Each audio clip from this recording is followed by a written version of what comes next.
جو ہی شیطان ہمارے عقل کے دروازے پر دستک دے تو فوراً ہم نے 5 کام کرنے ہیں۔ ان 5 امور کی جو بندہ عادت بنا لیتا ہے، اس کے خیالات پر شیطان کو قابو حاصل نہیں ہوتا، شیطان کو تحکم حاصل نہیں ہوتا، شیطان انسان کے خیالات پر کنٹرول نہیں کر پاتا۔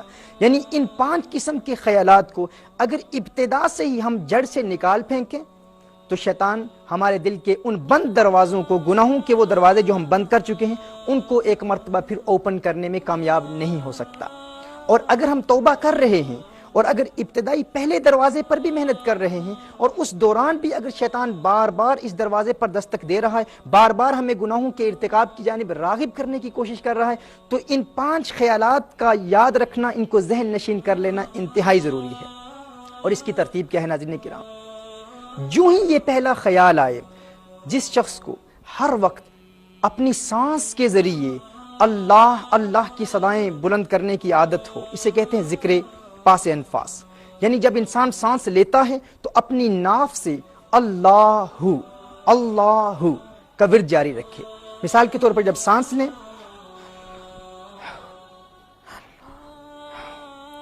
ہر سانس کے ساتھ جو شخص اللہ کی عادت بنا لے اور کوشش کرے کہ دن کا اکثر وقت جب بھی سانس لے، جب بھی انہیل کرے، جب سانس لیتا ہے اللہ کا نام لے اور باہر نکالے تو ہو کی صدا بلند ہو۔ جس شخص کو اس کی عادت ہو جائے، اس کے ذہن پر شیطان کنٹرول حاصل نہیں کر پاتا۔ پہلا پوائنٹ یہ ہے۔ دوسرا پوائنٹ یہ ہے کہ جو ہی حاجز کی کیفیت پیدا ہو، مثال کے طور پر جو ہی خیال پیدا ہو، پہلا خیال آئے کہ گناہ کا ارتکاب کر، یا فقط خیال آئے کہ گناہ کا موقع ہے تو گناہ کر سکتا ہے، تو اس خیال کے آنے پر فوراً توبہ کی 4 شرائط کے ساتھ توبہ کر لے۔ اگرچہ گناہ کا ارتکاب نہیں ہوا، جس طرح میں نے ابتدا میں بیان کیا تھا کہ اگر انسان گناہ کرتا نہیں ہے، بغیر گناہ کے توبہ کی 4 شرائط کے ساتھ توبہ کر لیتا ہے، تو یہ تقوی ہے، پرہیزگاری ہے۔ جو ہی وہ خیال آیا فوراً توبہ کی 4 شرائط کے ساتھ توبہ کر لے۔ اس کے بعد فوراً یہ کہے یا مقلب القلوب ثبت قلبی علی دینک۔ مسند امام احمد کی یہ روایت ہے، رسالت آپ صلی اللہ علیہ وآلہ وسلم کی دعا ہے، یا مقلب القلوب، یہ لکھ لیجئے گا، یا مقلب القلوب ثبت قلبی علی دینک، ہے دلوں کے پھیرنے والے، میرے دل کو اپنے دین پر قائم رکھ۔ اس کا تکرار ہو، اس ورد کو جاری کیا جائے۔ یعنی سب سے پہلے یہ عادت بنا لیں، جب بھی سانس لیں اللہ اللہ۔ اور ناظرین اکرام، یہ ایک ایسی پیاری عادت ہے کہ انسان کو جب یہ عادت انسان بنا لیتا ہے تو انسان سو رہا ہوتا ہے لیکن اس کی سانس اللہ اللہ کا ورد کر رہی ہوتی ہے۔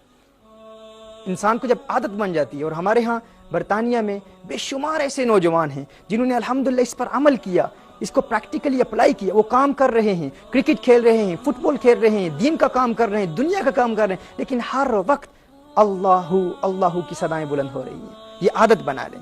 دوسرا، جو ہی حاجز کی کیفیت پیدا ہو، جو ہی شیطان انسان کے دل پر، انسان کے دماغ پر، انسان کی عقل پر خیالات پیدا کرنے کی کوشش کرے، فوراً توبہ کی 4 شرائط کے ساتھ توبہ کر لے، پران کے ساتھ توبہ کر لے۔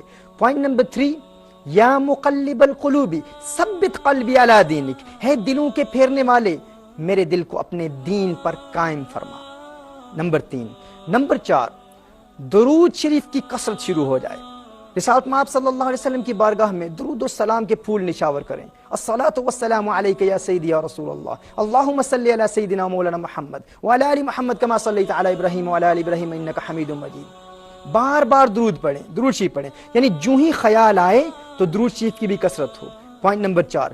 پوائنٹ نمبر 5، لا حول ولا قوة الا باللہ العلی العظیم، اس کی کثرت کر دیں۔ رسالت آپ صلی اللہ علیہ وسلم نے ارشاد فرمایا، صحیح بخاری اور صحیح مسلم کی حدیث ہے، عن ابی موسیٰ رضی اللہ تعالی عنہ ان النبی صلی اللہ علیہ وسلم قال له قل لا حول ولا قوة الا باللہ فإنها کنز من کنوز الجنہ۔ حضور اکرم صلی اللہ علیہ وسلم نے ارشاد فرمایا حضرت ابی موسیٰ رضی اللہ تعالی عنہ کو کہ آپ کہیں، پڑھیں لا حول ولا قوة الا باللہ، کیونکہ یہ جنت کے خزانوں میں سے ایک خزانہ ہے۔ ناظرین اکرام، جو شخص ہر وقت حاجز کی اگر کیفیت پیدا ہوگی تو فوراً اپنے نفس پر کنٹرول کرنے کے لیے ان 5 امور پر عمل کر لے۔ پھر اگر شیطان کا حملہ مزید بڑھتا ہے تو حاجز سے خاطر پر چلا جاتا ہے، یعنی بار بار خیالات آنا شروع ہو جاتے ہیں، پھر فوراً ان 5 امور پر عمل کرے، اور پھر اگر خاطر سے حدیث نفس تک چلا جاتا ہے پھر اس پر عمل کرے، حدیث نفس سے اگر ہم تک چلا جاتا ہے پھر ان 5 پر عمل کرے اور عادت بنا لے، ایسی عادت بن جائے ناظرین کرام کہ انسان یہ پختہ عہد کر لے کہ میں نے اگر دل کے دروازے بند بھی نہیں کیے، اگر توبہ کے مراحل ابتدا سے بھی شروع ہیں، اگر میں فقط آنکھ پر بھی عمل کر رہا ہوں تو ان 5 چیزوں کو یاد رکھوں گا، حاجز، خاطر، حدیث نفس، ہم اور عزم، اور کبھی بھی شیطان کو عزم تک نہیں پہنچنے دوں گا۔ جب ہم یہ رکاوٹیں شیطان کی راہ میں کھڑی کر دیں گے، یہ obstacles، یہ hurdles کھڑی کر دیں گے، تو شیطان اپنے حملوں میں کامیاب نہیں